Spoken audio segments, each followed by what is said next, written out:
Welcome back once again. आज हम अपने इस वीडियो में करेंगे class fourth English the amber book का चैप्टर 1 सेम सेम और डिफरेंट के क्वेश्चन आंसर्स। इस वीडियो में हम इसकी समरी भी देखेंगे। तो चलिए स्टार्ट करते हैं। Summary of the chapter same same और different. The story is about two friends sparrow and snake whose parents do not approve of their friendship because they believe they are very different. ये कहानी दो दोस्तों की है, गौरैया और सांप की, जिनकी दोस्ती उनके माता पिता को पसंद नहीं है। Sparrows mother wants her to stay away from snake and snake's father says the same about sparrow. Snake की पापा और स्पैरो की मम्मा दोनों ही एक दूसरे से दूर रहने को कहते हैं। उनको उनकी दोस्ती पसंद नहीं है, तो वो ये कहते हैं कि वो दोनों एक दूसरे से दूर रहें। Despite this, both friends meet at a school and decide to prove that they have more in common than their parents think. फिर भी दोनों दोस्त स्कूल में मिलते हैं और तय करते हैं कि वे अपने माता पिता को दिखाएंगे कि वे एक दूसरे से ज़्यादा सेम यानी एक जैसे हैं। They draw a diagram with 3 parts: things unique to sparrow, things unique to snake and things they have in common. वो एक कागज़ पर 3 हिस्सों वाला चित्र बनाते हैं। एक भाग में सिर्फ स्पैरो की बातें, दूसरे भाग में केवल स्नेक की बातें और तीसरे वाले भाग में बीच का भाग जिसमें वो दोनों की सेम बातें लिखते हैं। While they find some differences in appearance, movement and food, they realize they share many feelings like happiness when together, sadness when kept apart and love for each other despite differences. हालांकि उन्हें अपने शरीर, चलने के तरीके और खाने में बहुत सारे अंतर दिखाई पड़ते हैं। दोनों का ही शरीर अलग है, चलने का तरीका अलग है, खाने पीने के तरीके भी अलग हैं, लेकिन वो महसूस करते हैं कि उनकी भावनाएं, खुशी और दोस्ती की जो भावना है वो समान है। Later they watch a school play about a giraffe and a white bellbird who also become good friends even though are different. बाद में वो एक नाटक देखते हैं जिसमें एक जिराफ है और एक सफ़ेद बेलबर्ड, एक चिड़िया है। वे दोनों ही अलग होते हुए भी अच्छे दोस्त बन जाते हैं। This helps Sparrow and Snake understand that true friendship is based on love, not sameness. ये बात उन्हें मदद करती है ये जानने में कि जो दोस्ती है वो समानता पर नहीं बल्कि प्यार और समझ पर टिकी होती है। In the end they find more same things than different and celebrate their special bond. आखिर में वो पाते हैं कि उनके बीच में अंतर से ज़्यादा समानताएं हैं, सिमिलर थिंग्स हैं, और वो अपनी दोस्ती का जश्न मनाते हैं। तो ये तो इसकी शॉर्ट समरी हो गई। इसके क्वेश्चन आंसर्स देख लेते हैं। Read and answer question number A. Choose the correct option to complete these sentences. रिक्त स्थानों को भरने के लिए सही विकल्प को चुनिए। First one, snake and sparrow met each other at answer B school. Snake और स्पैरो एक दूसरे से स्कूल में मिले। Question number two, the yellow crescent had things that. पीले अर्धचक्र में चंद्र में उन चीज़ों को लिखा गया जो सी स्पैरो डिड, स्पैरो करती थी। Third, headmaster elephant asked them to go watch the answer A play. Headmaster elephant ने उन्हें क्या देखने के लिए कहा? उत्तर है नाटक। Fourth, white bell bird and giraffe got stuck. सफ़ेद बेल बर्ड और जिराफ कहाँ फंस गए थे? Answer B on an island, एक महाद्वीप पर, एक द्वीप पर। Question number 5, snake and sparrow manage to find. Snake और स्पैरो ने कितनी एक जैसी बातें खोजी? आंसर सी 4 सेम थिंग्स, 4 एक जैसी समान। One word questions and answers based on the story. First one, who is sparrow's best friend? Answer, snake. Question number 2, what did mama pack for sparrow? Answer, lunchbox. Third, what food did snake's papa give him? Answer, bird's eggs. 4, what did sparrow draw on the paper? Answer, circles. Question number 5, who interrupted snake and sparrow at school? Answer, headmaster. Question number 6, what animal is the headmaster? Answer, elephant.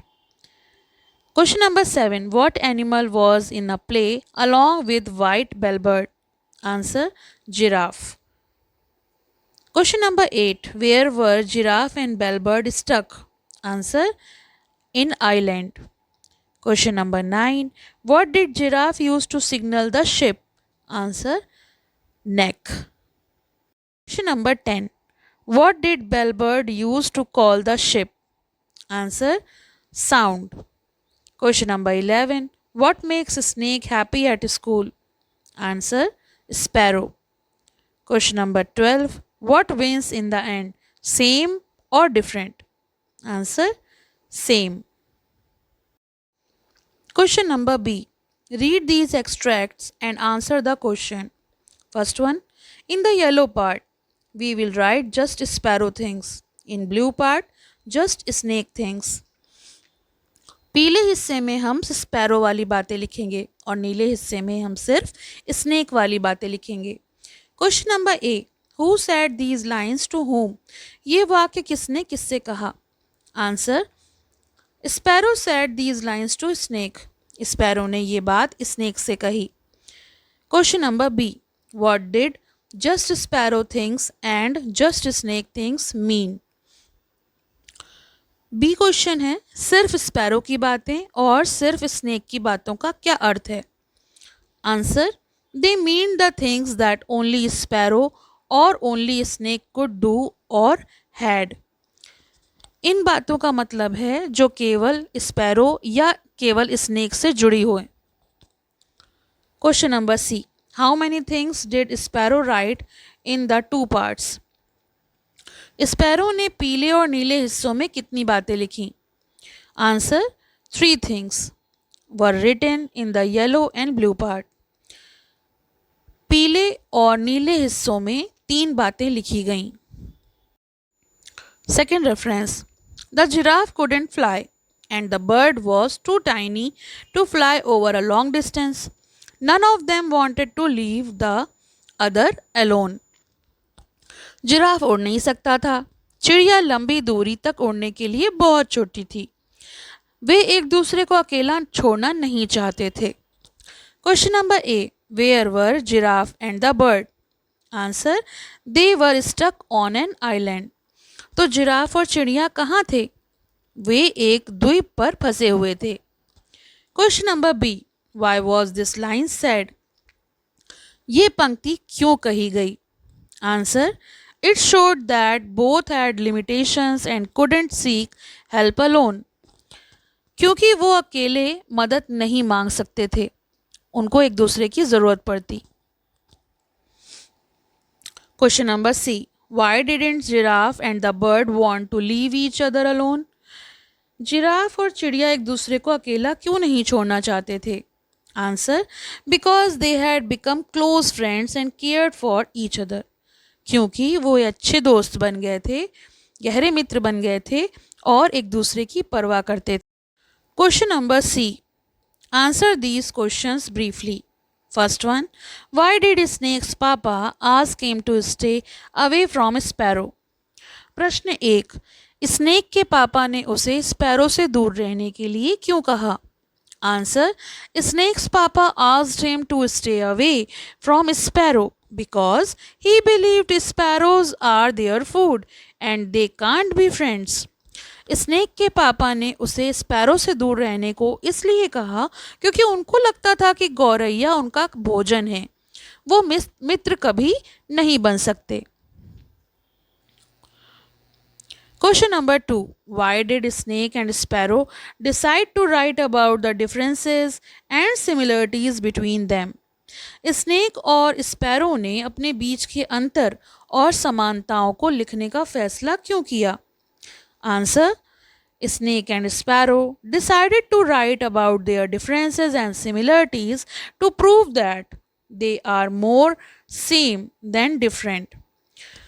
Snake और sparrow ने अपने अंतर और समानताएं लिखने का फैसला इसलिए किया ताकि वो साबित कर सकें कि वो एक दूसरे से ज़्यादा समान हैं। Number 3. Why did Headmaster Elephant ask Snake and Sparrow to go to the auditorium? Headmaster elephant ने स्नेक और स्पैरो से ऑडिटोरियम जाने को क्यों कहा? Answer: headmaster elephant asked snake and sparrow to go to the auditorium because the play was about to start. Headmaster elephant ने उन्हें auditorium जाने को इसलिए कहा क्योंकि नाटक शुरू होने वाला था। Last question, did snake and sparrow find a solution of their problem? Explain. क्या स्नेक और स्पैरो को अपनी समस्या का हल मिला? समझाइए। Answer: yes, snake and sparrow found a solution by realising that true friendship is based on love not differences. हाँ, स्नेक और स्पैरो को ये समझ में आ गया कि सच्ची दोस्ती असमानताओं पर नहीं बल्कि प्यार पर आधारित होती हैं। तो ये तो हुए इस चैप्टर के क्वेश्चन आंसर्स। आई होप आपको पसंद आए होंगे। पसंद आए हो तो लाइक करें, शेयर करें, चैनल को सब्सक्राइब कर लें और बेल आइकन प्रेस करना ना भूलें जिससे कि आपको आने वाले वीडियोस की न्यू अपडेट्स मिल सकें। इसके एक्सप्लेनेशन का लिंक आपको डिस्क्रिप्शन में मिलेगा, तो आप वहाँ से देख सकते हैं। Thank you for watching. Have a nice day. पसंद आया हो तो लाइक करें, शेयर करें और चैनल को सब्सक्राइब करें।